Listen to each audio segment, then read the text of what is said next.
Il est normal qu'il y ait des sentiments de sympathie plus forts envers certaines personnes, ce n'est pas mal, mais le plus dangereux c'est qu'on se retourne les uns contre les autres. Divisons l'Église en formant des groupes de favoris. Gardons-nous de créer des divisions entre nous. Qui suivons-nous finalement? Nous devons suivre le Seigneur. La troisième raison pour laquelle ce type de division dans l'Église est dangereux est que nous montrons un mauvais témoignage. V. 11. J'ai été informé de votre présence chez Chloé. N'attendez pas qu'il soit trop tard. Devenez membre de la chaîne Today et bénéficiez de réconfort et de soutien dans les moments difficiles. Cliquez sur le lien dans la description de la vidéo mardi 9 avril 2024. Page 3. Nous ne savons pas qui étaient les gens de Chloé, mais il est évident qu'ils ont apporté le rapport à Pablo. Ce qui se passait dans l'église, les factions étaient connues de beaucoup, même en dehors de leur foyer du moins. Cela s'est produit lorsqu'ils ont commencé à être jugés devant des tribunaux publics. Lorsque nous entretenons de mauvaises relations et nous laissons emporter par la division,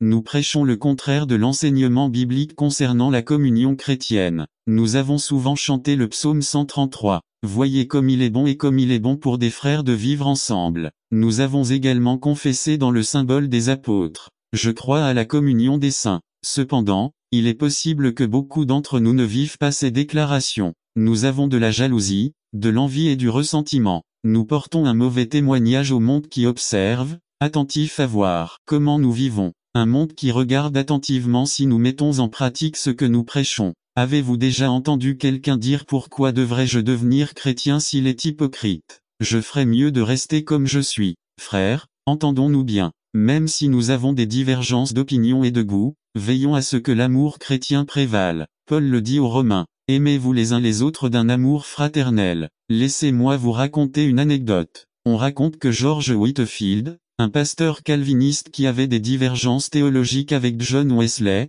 qui était théologiquement arminien, calviniste et arminien, c'est comme parler d'eau et d'huile, se trouvait un jour dans un parc où Wesley prêchait au public. L'une des personnes présentes, après l'avoir reconnu, lui a demandé à haute voix: Pasteur Whitefield, pensez-vous que vous verrez le pasteur Wesley au paradis? Celui-ci répondit: non, ajoutant immédiatement: parce que je crois qu'il sera si près du trône de notre Père alors que je serai à une telle distance que je ne crois pas pouvoir voir frère Wesley. C'était un homme qui savait que, sur certaines différences théologiques, l'amour et la responsabilité de donner un bon témoignage prévalent. Prions. N'attendons pas qu'il soit trop tard. Devenez membre de la chaîne Today et bénéficiez de réconfort et de soutien dans les moments difficiles. Cliquez sur le lien dans la description de la vidéo mardi 9 avril 2024 page 4 Discipline divine résumé. Réalisons-nous que le but de la discipline divine n'est pas de punir. Le but n'est-il pas de nous faire payer pour un péché non avoué,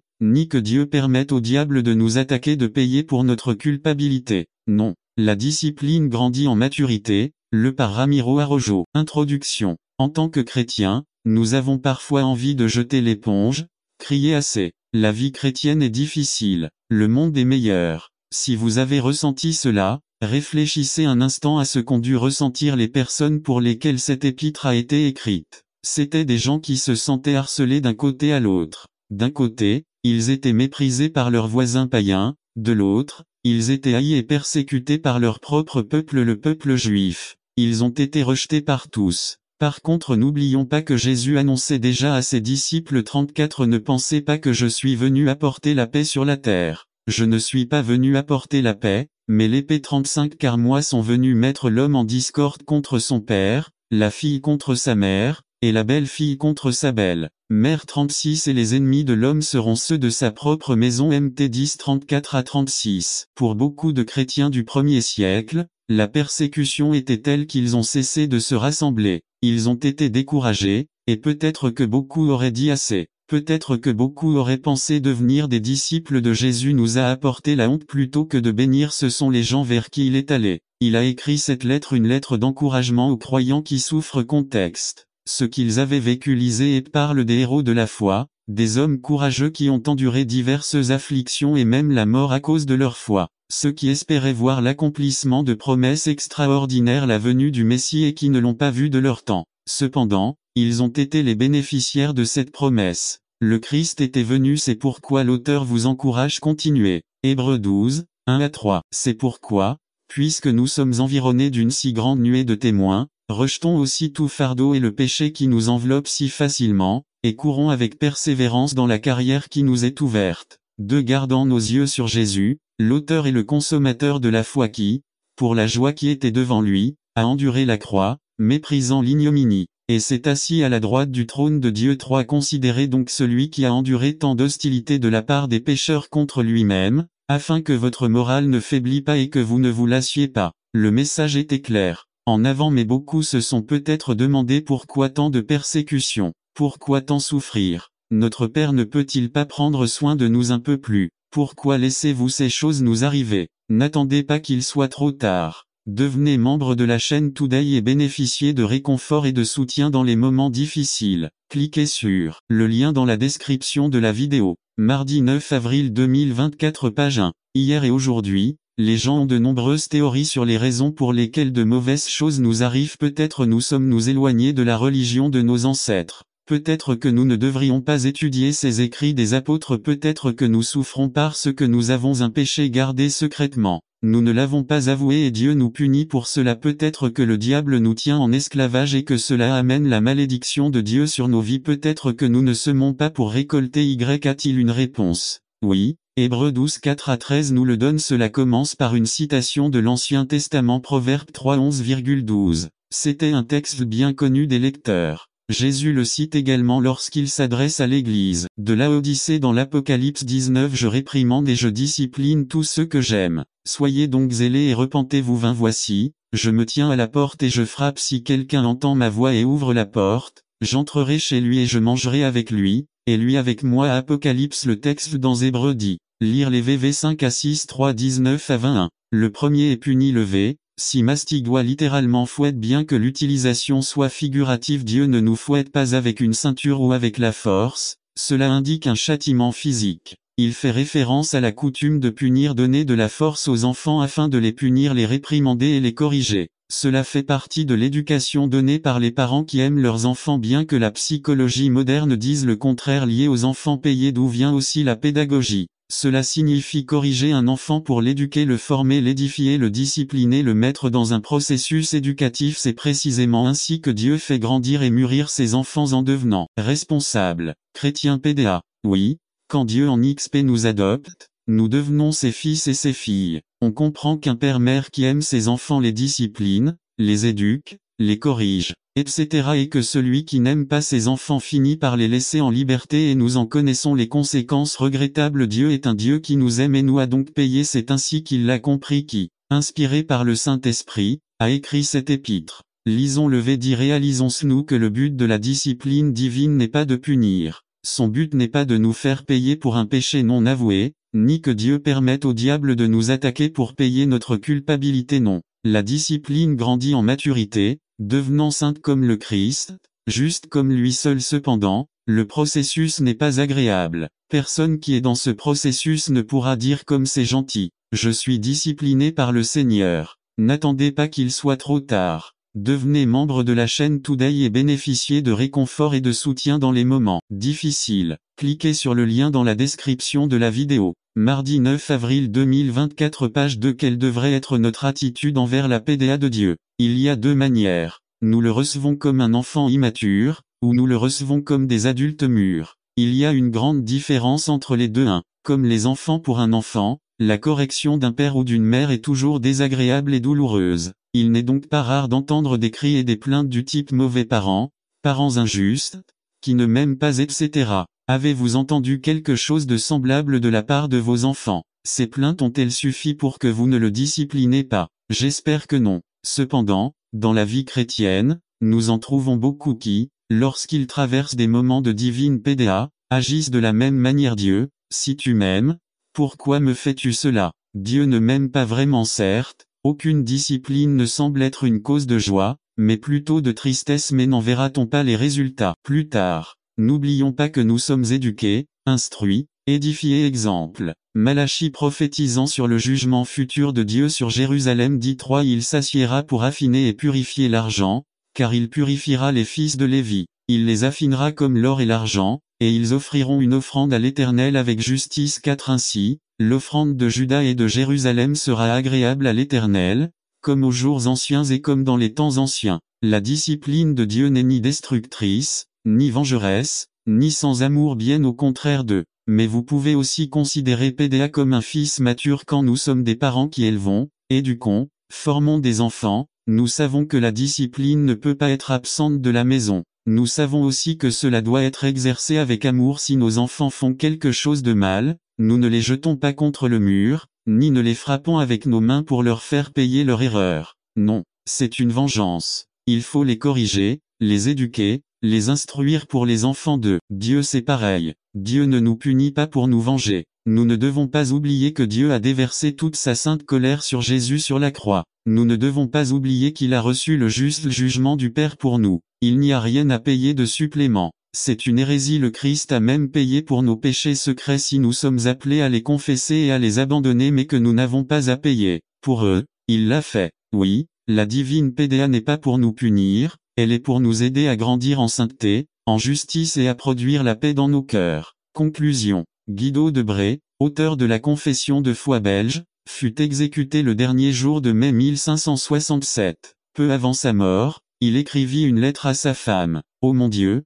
maintenant le moment est venu où je dois quitter cette vie et sois avec toi. Ta volonté soit faite. Je ne peux pas échapper à tes mains. Même si je le pouvais, je ne le ferais pas, car c'est ma joie de me conformer à ta volonté. » C'était un croyant mûr qui avait appris à supporter la divine PDA. Prions. N'attendez pas qu'il soit trop tard. Devenez membre de la chaîne Today et bénéficiez de réconfort et de soutien dans les moments difficiles. Cliquez sur le lien dans la description de la vidéo. Mardi 9 avril 2024, page 3. À la recherche de la sagesse résumée. Il existe deux sortes de sagesse, l'une vient de Dieu et produit la vie, l'autre vient du monde, des hommes et produit la mort. Lequel d'entre eux régit votre vie? Par Ramiro Araujo. Introduction. En lisant le texte de ce matin, si vous êtes observateur, vous aurez remarqué qu'un mot en particulier revient sans cesse: sagesse. Si nous lisons le contexte du passage 1, 18 à 2, 16, nous constaterons que ce mot apparaît au moins 20 fois dans ces 30 versets. Une autre chose remarquable est que le texte nous parle de la sagesse de Dieu 1,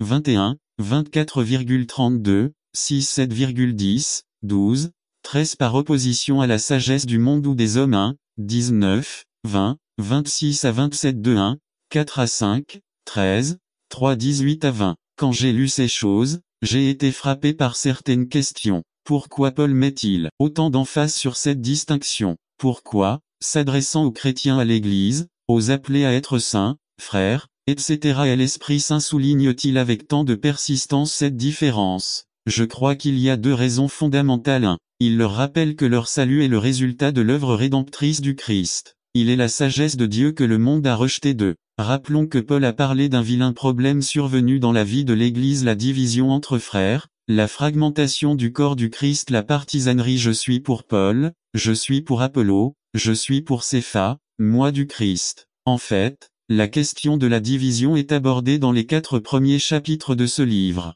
Ce que Paul vous dit, c'est: vous devez vivre selon la sagesse de Dieu plutôt que selon la sagesse des hommes ou du monde. Vous devez arrêter votre comportement qui divise et vivre différemment. Vivez selon la sagesse qui vient de Dieu. Regardez Paul poursuivre l'idée au chapitre 3, 18 à 23, 18, que personne ne se séduise. Si quelqu'un parmi vous pense qu'il est sage dans ce monde, qu'il devienne ignorant, afin qu'il devienne sage. 19, car la sagesse de ce monde est une folie envers Dieu. Car il est écrit: il surprend les sages dans leur ruse. 20 et encore: le Seigneur sait que les pensées des sages sont vaines. 21, que personne donc ne se vante des hommes, car tout est à toi. 22, que ce soit Paul, que ce soit Apollo, que ce soit Cépha, que ce soit le monde, que ce soit la vie, que ce soit la mort, que ce soit le présent, que ce soit les choses à venir, tout est à toi. 23, et tu es à Christ et Christ appartient à Dieu. Ainsi, nous avons que Dieu nous parle dans ce texte du contraste entre la sagesse du monde et la sagesse de Dieu, et des résultats que produit chacune des dites sagesses.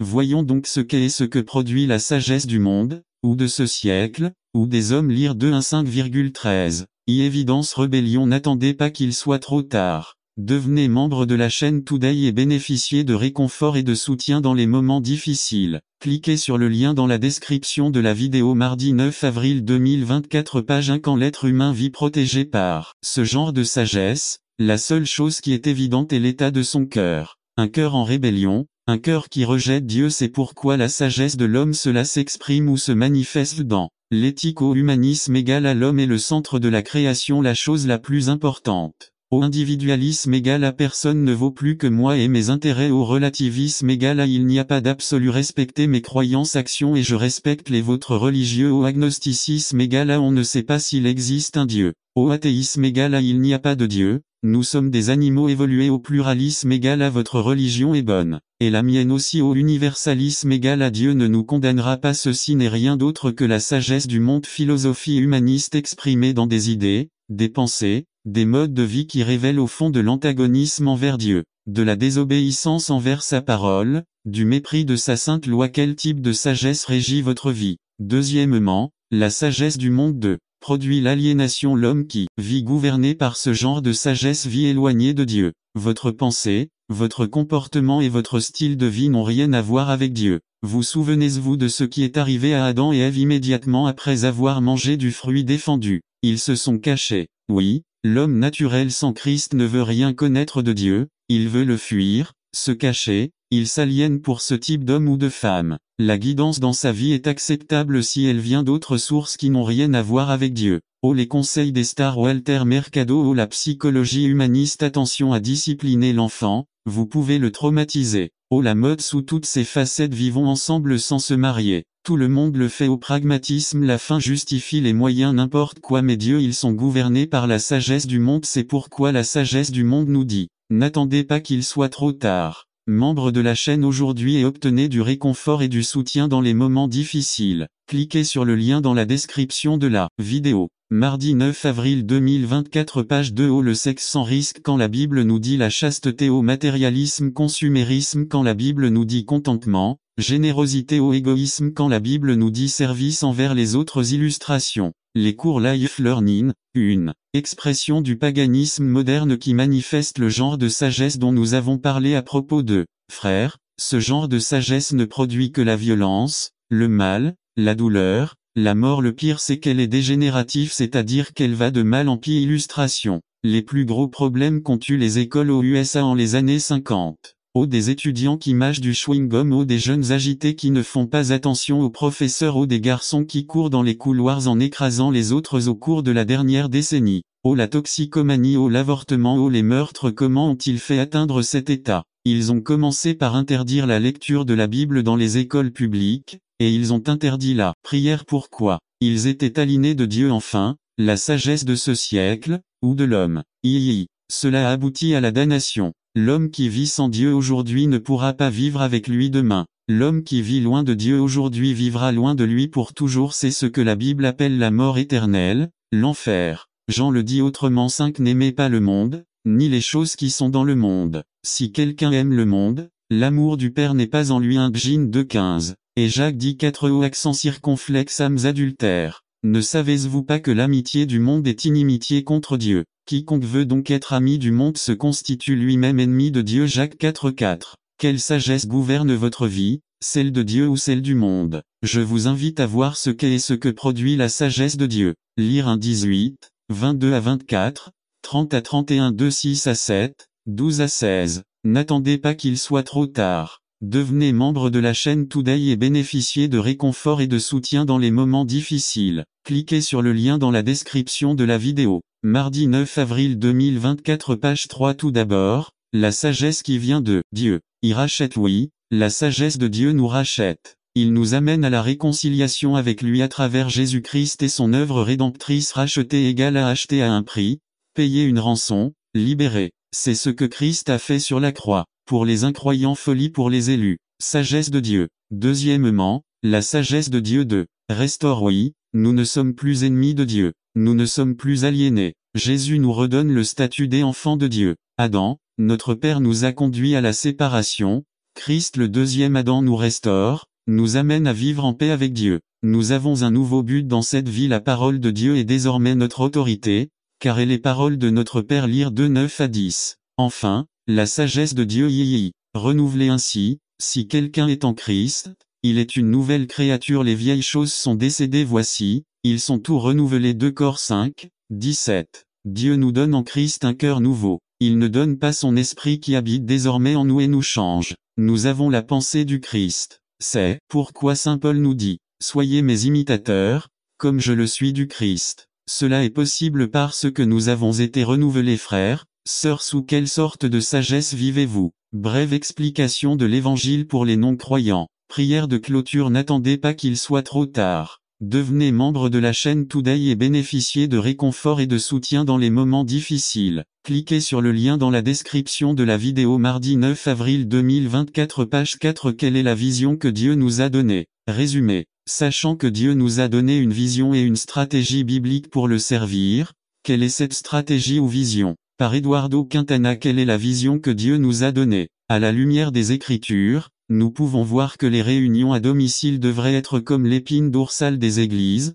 Par conséquent, leur importance dans la vision globale d'une église devrait être fondamentale. La mission: amener les gens à Jésus pour qu'ils fassent partie de sa famille, pour les nourrir et les équiper pour vivre victorieusement et atteindre la communauté. Les valeurs 1. Nous valorisons les gens parce qu'ils sont importants pour Dieu et qu'ils ont besoin de le connaître. 2. Nous valorisons le temps de louange et d'adoration comme un élément essentiel de la célébration de la présence de Dieu parmi nous. 3. Nous valorisons l'enseignement et la prédication de la parole de Dieu avec grâce pour transformer les vies. 4. Nous valorisons la prière comme une partie essentielle de la vie de chaque chrétien. 5. Nous valorisons les réunions de maison comme un élément stratégique de la construction d'une communauté biblique fonctionnelle. 6. Nous valorisons les amitiés aimantes en forgeant l'unité entre les familles de l'Église. 7. Nous valorisons un processus de formation de disciples qui forme les croyants à devenir des chrétiens matures et responsables. Maintenant que nous avons compris la mission et nos valeurs,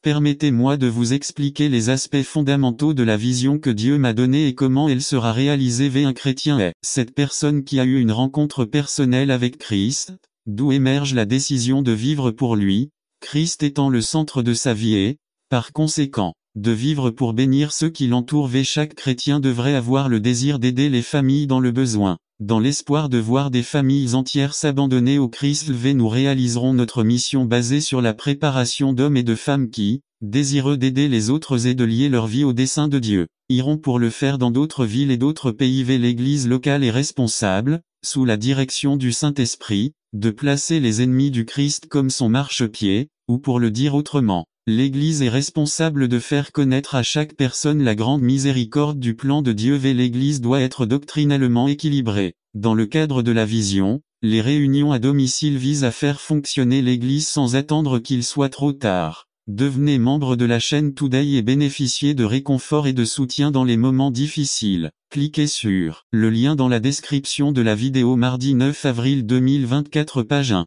Une véritable famille. Les activités qui s'y déroulent permettent aux participants d'établir des relations profondes les uns avec les autres, d'aider et d'être aidés selon leurs besoins. De cette façon, nous développons un travail de berger plus efficace. Il sert de cadre de référence pour le développement des leaders, quelque chose de naturel et de sain. Les réunions de maison se révèlent être le lieu idéal pour gagner les âmes, grâce à la vie chrétienne qui se développe en elles. Attention et soins personnels. Pour atteindre les objectifs susmentionnés, j'ai développé la stratégie de travail suivante. Une réunion de maison doit fonctionner selon les principes énumérés dans la parole de Dieu dans Actes 2, 42 à 47. 42 Et ils persévérèrent dans la doctrine des apôtres, dans la communion les uns avec les autres, dans la fraction du pain et dans les prières. La vie des premiers chrétiens. 43 Et la peur s'empara de chacun et beaucoup de prodiges et de signes furent accomplis par les apôtres. 44 Tous ceux qui croyaient étaient ensemble et avaient toutes choses en commun. 45 Et ils vendirent leurs biens et leurs possessions, et les distribuèrent à tous selon les besoins de chacun. 46 Et ils continuèrent d'un commun accord